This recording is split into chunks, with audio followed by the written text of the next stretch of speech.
In her meta writings, Maria Montessori stressed the vital importance of the work that a child does. Often their work may seem unimportant to the adult observer, but she is very clear in saying that in these moments, the child is preparing for a future that adults may not see. The child feels an inner compulsion to complete their tasks and to finish it. This work brings an inner satisfaction that lies beyond the reach of outward judgment and instead touches the inner need that the child senses. This is why Maria Montessori warns adults not to interfere with the cycle, to instead let the child carry out their cycle of activity. She makes this point in the work Education for a New World, page 45. The following story is one that I created to illustrate the work of the child through the perspective of a child wandering through her world. This is also based on a quote that Maria Montessori created in The Discovery of the Child, page 87. The satisfaction which they find in their work has given them a grace and ease like that which comes from music.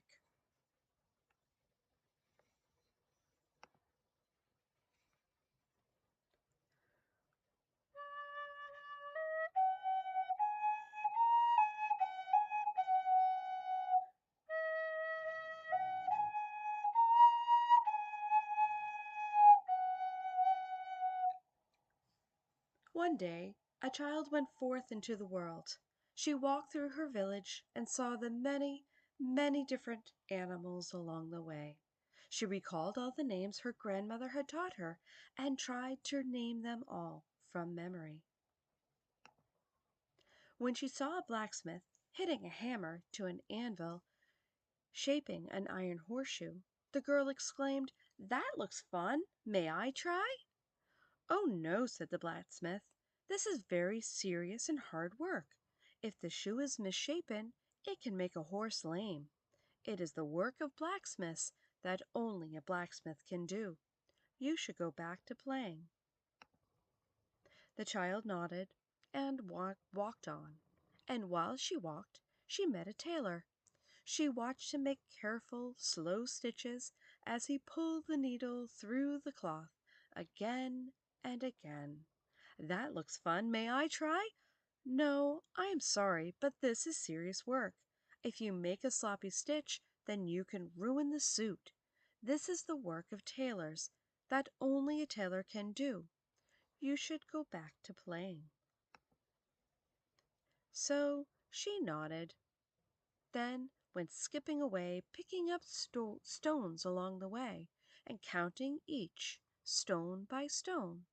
Then she would drop 3 stones and try to figure out how many she had in her hand without looking. Again and again she did this. Next she went for a walk in the woods, where the trees were very tall. She counted their tall tree trunks, and when she happened upon a felled tree, she counted the rings in the tree to see how old the tree had lived. She happened upon a squirrel going to and fro to gather nuts. Each nut was carefully stored away and counted until there was no room for more. "Oh, that looks so fun!" exclaimed the girl. "May I join you in gathering nuts for the winter?" "Oh, no," said the squirrel. "I am not playing. I am working. I do the work of squirrels so that we will have enough to eat over the entire winter. You should go back to playing." Again the girl nodded and went back to walking through the woods until she arrived at a clearing.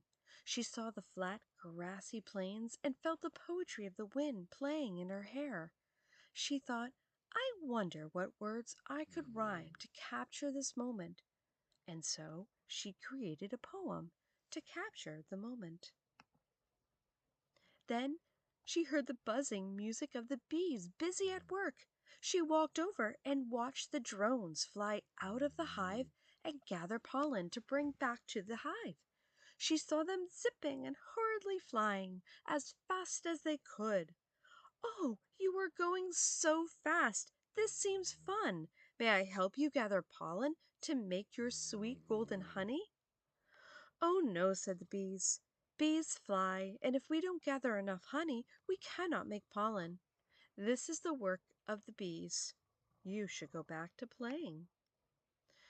So she gathered herself up and skipped along the fields while creating a song in her mind of her very day. She noticed some reeds growing, and she picked one and carefully made holes in the reed and found that she could make different notes. She patiently played her notes until they sounded like a beautiful melody that matched her beautiful day. She played her song on her new flute. When she arrived home, her grandmother greeted her warmly. "What did you do today?" "Well, I named the animals you taught me, counted stone, counted rings on a tree, wrote a poem, made a flute, and played a new song on it." "Oh," the grandmother said, "you had a nice day of playing." Maybe," the girl said, and skipped along her merry way, doing the work that only a child can do.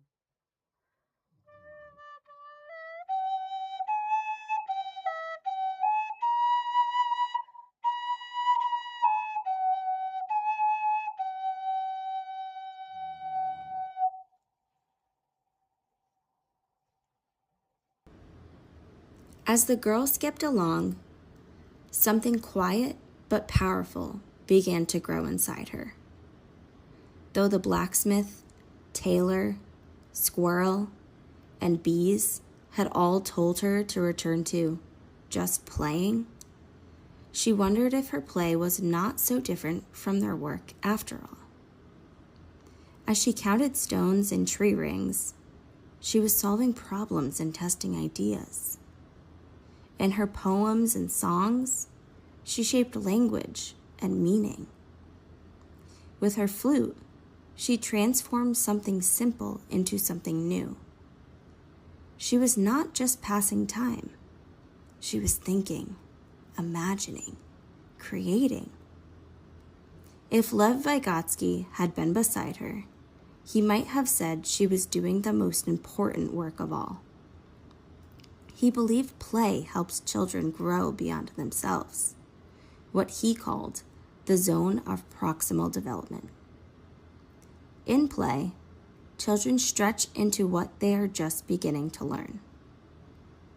John Piaget might have noticed how she built understanding through hands-on experience.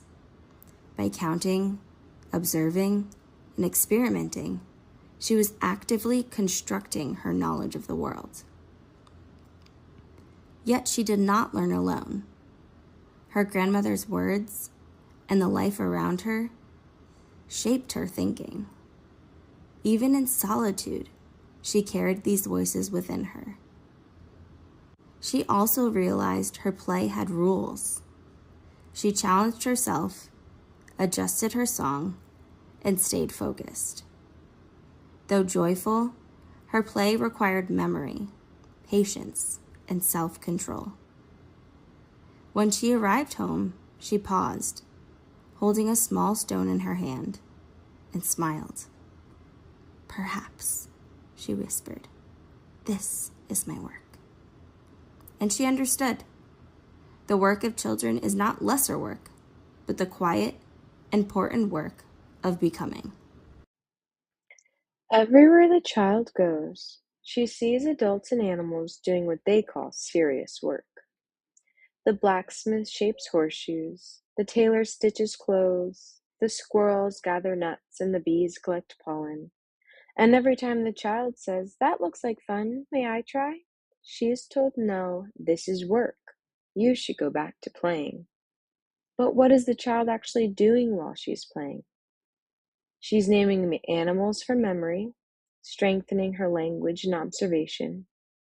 She's counting stones and solving math problems in her head as she drops a few without looking. She counts tree rings and notices patterns in nature. She writes poetry inspired by the wind and invents music, carefully making holes in a reed and patiently testing the notes until they become a beautiful melody. To the adults, it looks like play, but in reality, the child is doing the deep developmental work of childhood. This is exactly what Maria Montessori meant when she said, "Play is the work of the child." Children learn through their curiosity, through movement and repetition, imagination and discovery. By the end of this story, the grandmother says, "You had a nice day of playing." And as she does, the child quietly realizes something important. While maybe, yes, she was playing, she was also doing the work that only a child can do.